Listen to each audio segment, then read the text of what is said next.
দিয়ে মোবাইলটা কিনে আনছি। 500 টাকা বড় কথা। চোরাই মোবাইল কিনলে কি হয় জানো? মনে করো রাস্তাঘাটে ছিনতাই হয় না, ছিনতাইয়ের মোবাইল হইতে পারে, মার্ডার কেসের আসামি হইতে পারে, এটা হইতে পারে, যারা খুন হয়ে যায় হ্যাঁ মোবাইল রাস্তাঘাটে পড়ে থাকতে পারে, মানুষ মারতে গিয়ে মোবাইল আনতে পারে। তখন এই যে মোবাইলটা লেগা আমরা মার্ডার কেস খামো, বাড়ি ঘর এখন তো 500 টাকা, বাড়ি ঘর 5 লাখ টাকা গুলো না। তুমি বাবা আমার 500 টাকা যায় যাও, তুমি মোবাইলটা ফেরত দিও। আব্বা দেখো তুমি এই কথা কইবা না, তোমার অনেক কথা আমি সহ্য করছি, এখন আমি মোবাইলটা অনেক কষ্ট করে দিয়েছি, এখন কইতাছে আমি ফেরত দিব, আমি জীবনেও দিব না, আমার কত দিলে সব আমি মোবাইল কিনুম, আজকে আমি মোবাইল কিনছি, এই মোবাইল আমি জীবনেও ছাড়ব না। আমার 500 যায় যাও, তুই মোবাইলটা ফেরত দিয়ে চোরাই মোবাইল এখন ভালো না, আমি তোরে 5000 টাকাতে মোবাইল কিনে দেবো। হ্যাঁ সত্যি কথা গেছো, আমার মোবাইল কিনে দিবা? কিন্তু আপনি এই মোবাইলের সমস্যাটা কি? এটা যদি মার্ডার কেসের কোনো মোবাইল হয়, চুরির মোবাইল হয়, ছিনতাইয়ের মোবাইল হয়, ওই ইয়ার নাম্বার আছে না, কি নাম্বার কইরা রে, আইবি নাম্বার দিয়া টেকিং করে আমাকে ধরে ফেলাইবো, ধরে ফেলাইলে বাপেও জেল খাটবো, পোলা জেল খাটবো, বাড়ি ঘর দেবো, টাকা পয়সা দেবো, আমরা জীবনে বাইরে দেবো না। বাবা 500 টাকা মোবাইল দিয়ে তোরে আমি শেষরামি যাই করি বাবা, আমি এইবার সত্য কথা বললাম, তোরে 5000 টাকা মোবাইল কিনে দেবো। হ্যাঁ তুমি ঠিকই কইছো, না এই যে এত দামি মোবাইল মাত্র 500 টাকায় আমার কাছে বিক্রি করে দিল, শামিমের ভিতরে নিশ্চয়ই কোনো গাপলা আছে। মোবাইল ফেরত দিয়ে আচ্ছা ঠিক আছে আব্বা। এবং কেউ কোন বন্ধু বান্ধব আছে না তোর, সবাই রে কবি চোরাই মোবাইল যেন বাংলাদেশে কেউ না কিনে। আচ্ছা ঠিক আছে, কিন্তু এর আরেকটা কথা আছে, যদি আমার নতুন মোবাইল কিনা না দেও তাহলে কিন্তু পরবর্তীতে আমি এই মোবাইলে আবার কিনা নিয়ে আসবো। না আনন্দ লাগবে না, আমি মোবাইল তোর কিনে দিতেছি বাবা, তুই যা। আচ্ছা ঠিক আছে যাইতেছি, কিন্তু শামিম রে কই পামু? আলাই কি আমার 500 টাকা কি খরচ করেই পারলো? টাকা যায় যাক, 500 টাকা আমিও তোর দিয়ে দেব। আচ্ছা ঠিক আছে যা। আল্লাহ তুমি আমার পোলাটার ইমান দাও, বাঁচাও আল্লাহ। 500 টাকা আমার দরকার নাই, আমার পোলাটা বাইচে যাও, মোবাইলটা ফেরত দিয়া। কি খবর জান, কখন আইছো তুমি? কখন আইছো তুমি? আমি তো কতক্ষণ আইছি, তোমারই তো খবর নেই।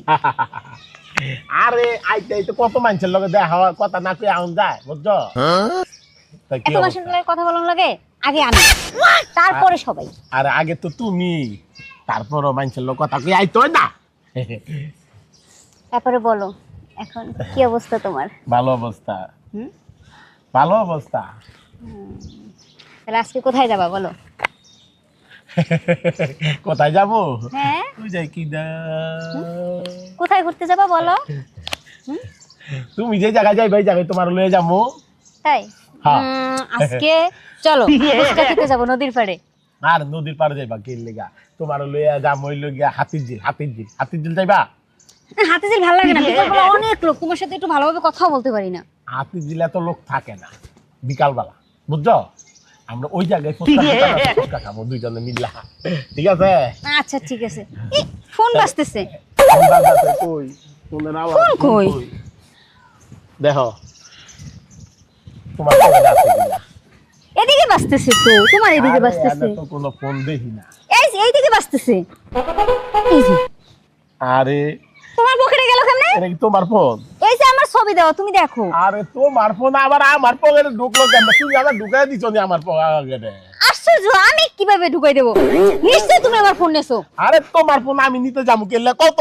আমি তোমার ভালোবাসি, প্যার করি, মহব্বত করি, তোমার ফোনটা আমি কেন নিব? তুমি মনে হয় কথায় কথায় ঢুকাই দিছো আমার পকেটে।